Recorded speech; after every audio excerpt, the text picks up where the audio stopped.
皆さん、こんにちは、エマです。日本語ポッドキャストへようこそ。私のポッドキャストでは、日本語を勉強している人のために、日本語や日本文化に関するお話をしています。今日のテーマは、映画館とスマホ依存症についてです。皆さん、スマホ依存症という言葉聞いたことがありますか？依存症っていうのは、のめり込んでしまう人のことを言います。例えば、スマホをずーっと見てしまう人のこと、スマホをずっと見てしまう人のことだったり、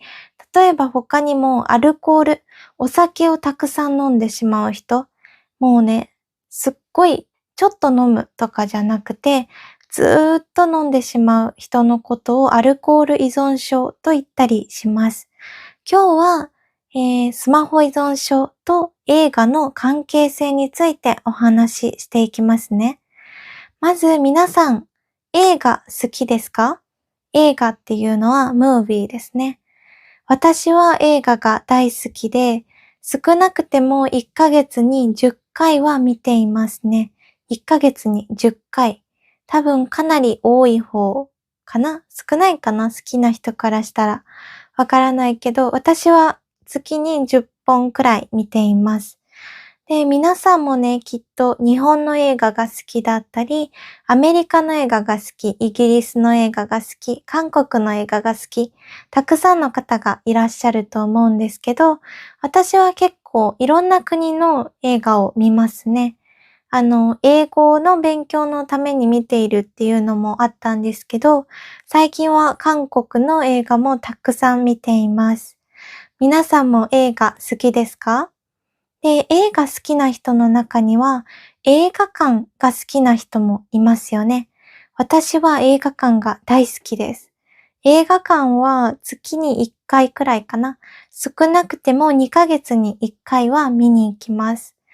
で、ちなみに最近見た映画館で見たその映画の中で一番面白かったのはオペラ座の怪人です。オペラ座の怪人。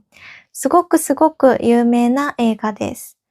なんですけど、皆さんも映画館って行きますかね？なんか、そう、今日お話ししていくのは、映画館の現状とスマホ依存症が与える影響と、あと映画館の魅力と未来、フューチャーについてお話ししていきます。で、まずお話しするのが映画館の現状なんですけど、映画館、実は日本では減ってきています。映画に行く人、映画館に行って映画を見る人っていうのがすごく減ってきているんですね。それに伴って、映画館も、小さい映画館、ミニシアターって言うんですけど、ミニシアターも結構ね、少なくなってきてしまっています。実際に私が好きだった大阪にあったアジアの作品をたくさん取り入れている映画館があったんですけど、そこもなくなってしまいました。閉店してしまったんですね。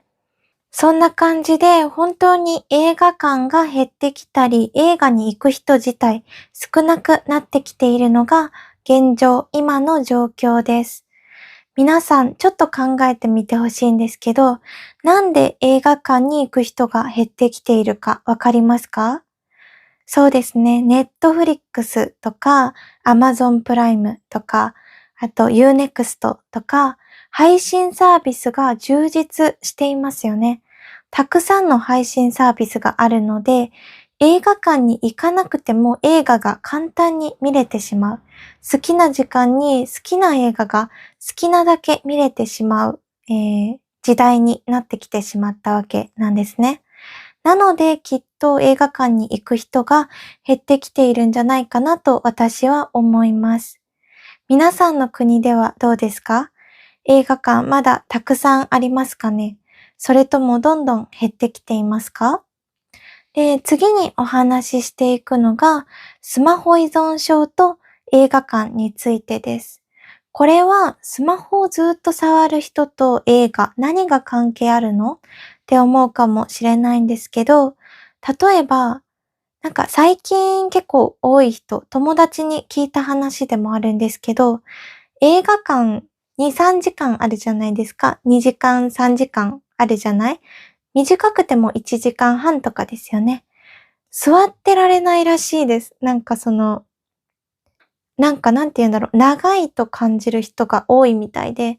例えば映画を1時間半ずっと映画だけに集中するっていうのが難しいってその友達は言っていました。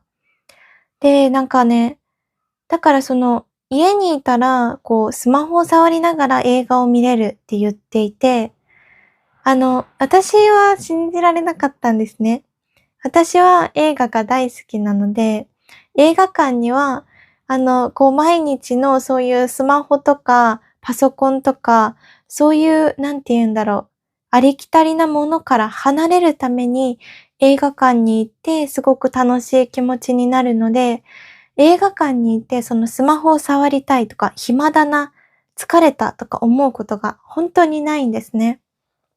なので、結構その友達が言っていたことは衝撃だったんですけど、皆さんはどうですか？映画、どのあたりからしんどいな、疲れたなって思い始めますか？ 1 時間でも無理っていう人もいれば、3時間余裕っていう人もいますよね。ちなみに私は3時間余裕の人間です。映画はね、いくらでも見れるんですけど、やっぱり途中でスマホを触りたくなってしまう人もいるらしいですね。で、実際に、日本の映画では映画が始まる前に、スマホ触らないでくださいねとか、そういう予告じゃないけど、注意が流れるんですね。結構しかも長い時間流れるんですよ。ちょっと私もそれは広告みたいな感じなので、長いなーって思うんですけど、でも結構やっぱり使う人が増えてきてるんですね、スマホを。スマホを映画館で使われるっていうのは、映画館にその映画を見に行っている私からすると、すごく嫌なことなんですね。嫌だなーって思うんですよ。やっぱり、暗い中で映画を見てるじゃないですか。そこで、スマホの光が少し目に入ってくると、なんか残念だな、悲しいなっていう気持ちになります。皆さんはどうですかね？映画館でスマホとか触りますか？結構私のお兄ちゃん、私の兄は、時間が気になるらしいんですね。今何時だろうみたいな。なので、時計を確認するって言っていて、本当にびっくりしたんですよ。映画館にいる時くらい私は時間を忘れたいので、本当に信じられないんだけど、まあでも、最近そういう人が増えてきてるのは、やっぱりスマホとか、そういう配信サービス、デジタル化が原因なのかなっていうふうにも思います。で、次に、お話しするのが、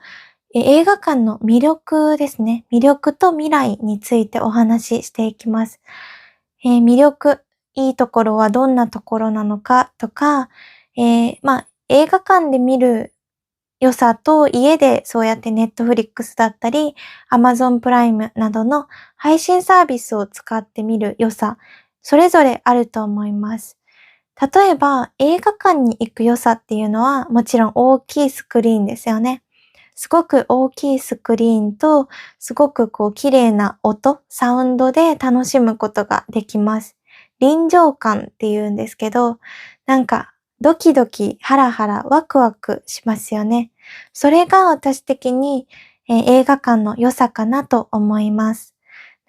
特別ですよね。日常では味わえないような、その感覚を味わうことができるのが映画館の良さだと思います。家で見る良さももちろんありますよね。例えば、本当にそれこそいつでも見れる。夜中でも見れるし、朝でも見れる、お昼でも見れるし、好きなものを見れますよね。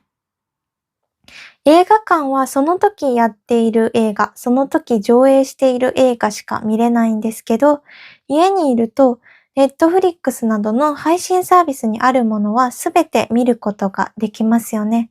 それもその配信サービスの良さ、家で見ることの良さではあるかなと思います。皆さんは映画館と家で見る映画、どっちが好きですか？なんかでも、比べるものなのかもちょっとわからないけど、私は圧倒的に映画館が好きです。でもやっぱり映画館ってなるとお金もかかるし、もちろん時間も限られてくるし、作品も限られてきます。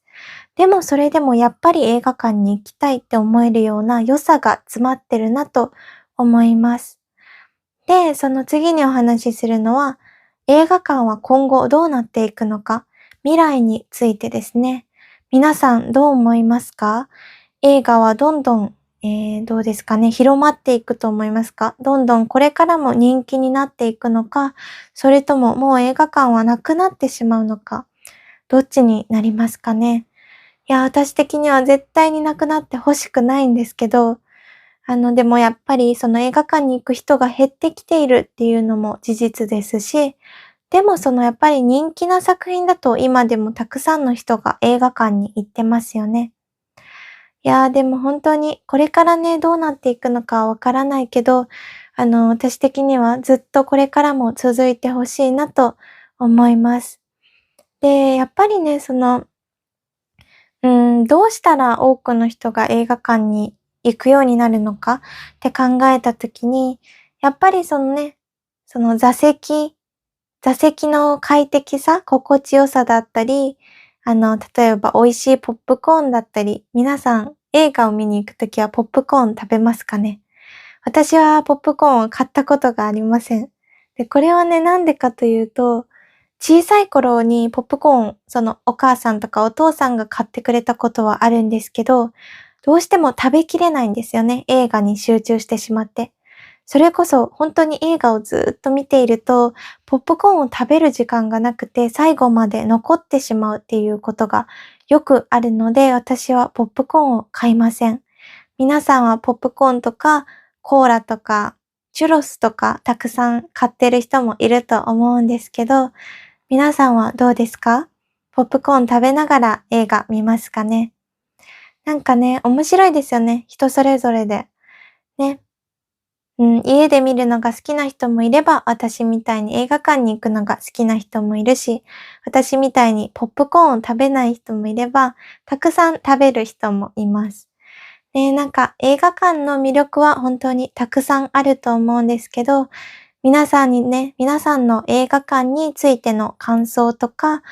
好きなこと、映画館が好きだよとか、家が好き、家で映画を見るのが好きだよとか、いろいろコメント欄で教えてくれると嬉しいです。では、今日もここまで見てくださってありがとうございました。今日は映画館とスマホ依存症についてお話ししました。スマホはね、もちろん便利なものなんですけど、危険なものでもあります。目も悪くなるかもしれないので、皆さんも気をつけて使ってくださいね。では、今日もいいなと思ってくれた方は、高評価、コメント、チャンネル登録もよろしくお願いします。では、今日もいい一日をお過ごしください。ありがとうございました。また次のポッドキャストでお会いしましょう。じゃあね。